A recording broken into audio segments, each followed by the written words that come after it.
Hey, what's up, UC fam? It's your friendly food and beverage director, Josh, coming back at you with another cocktail class. Now, the last time we made cocktails together, we were outside in my backyard. The sun was out, and the situation called for something crisp and refreshing, and so we made the Paloma. And hopefully, everyone of you that is tuned in to UCTV has gotten a chance to make those at home. It's one of our favorites at the Wilcox household.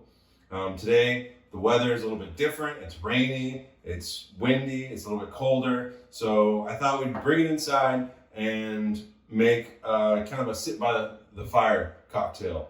And this is the classic, one of the most important for all bartenders' repertoires to know. It's the Manhattan. Now, Manhattan is said to be invented in Manhattan by a bartender for a ball being thrown by Lady Churchill, Winston Churchill's mother. When we look back at the facts, she was actually not in the country at that time and pregnant. So like many of the history of cocktails, it's a little bit blurry. We were all kind of imbibing and the story got twisted.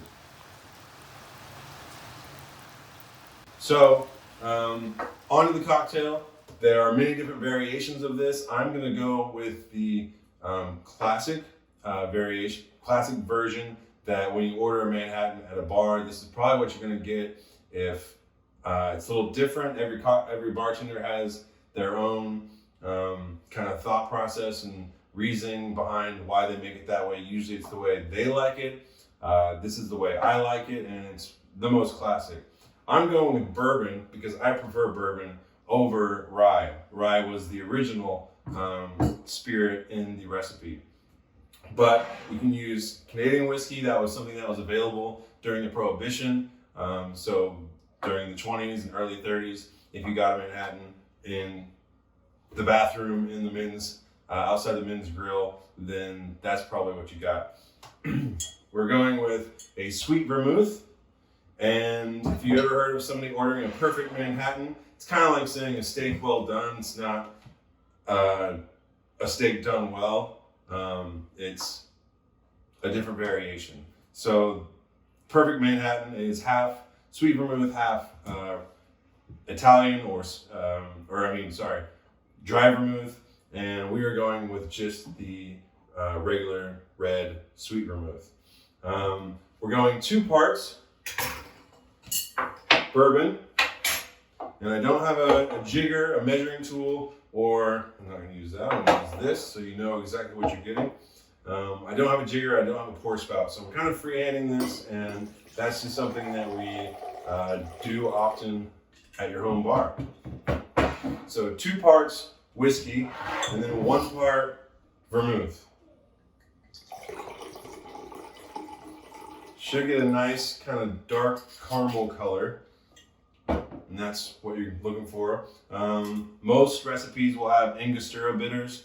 This is a bitter made of all kinds of different secret ingredients, lots of barks, herbs, seeds. I'm going with the Bitter Housewife, Aromatic Bitters. These are made by Bull Run Distilling by a member, John Rudy. It's got a lot of different nuances. It's got a little clove, it's got walnuts, so different variation, but of course, it's your home bar, you do what you want. Angostura bitters, I go with 2 dashes. With the Bitter Housewife, I want a little bit more of that characteristic, so I'm going 3 dashes. Again, play with it. Everyone's different, and figure out what's best for you. So add my ice. I wash my hands thoroughly. Again, I will be the one drinking this cocktail, so it's not a big deal that I'm touching the ice. This would never happen at the club. Then you put on your shaking tin. Wait just a minute. A gentleman never shakes his Manhattan. This is a spirit-based cocktail, kind of like the Negroni, martini, Boulevardier. Oh, hi. My barback is here to help. Those should always be stirred, never shaken.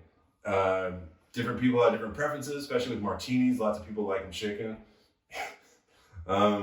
And then if you have something like a sour, like the Paloma, Margarita, Cosmopolitan, those are always shaken if they have citrus in them. But this is, all it has in it is alcohol. So we want to keep it that smooth, luscious kind of mouthfeel. So I'm gonna stir it. Here I have a grooved spoon. That way it makes it easier for me to go along the outside of the ice, spinning it around my fingers every time. Again, you can count to 20, you can say the ABCs, tell a joke, but you want to give it a good stir for a while. It's not quite as effective as shaking, so it does take a little bit longer, but the finished product is going to really show through the importance of stirring.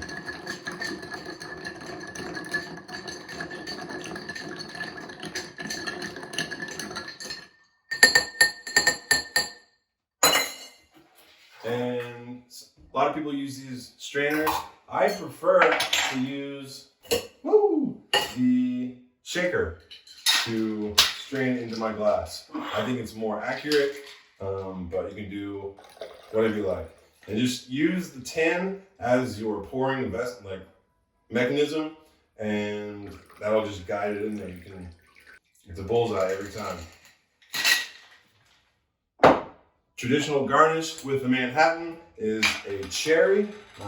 If you do a perfect Manhattan, you might want to do a lemon twist. And at the club, we with our 1898 barrel-aged Manhattan, we use a cherry and an orange twist. Just whatever you like. Cherry is the most traditional.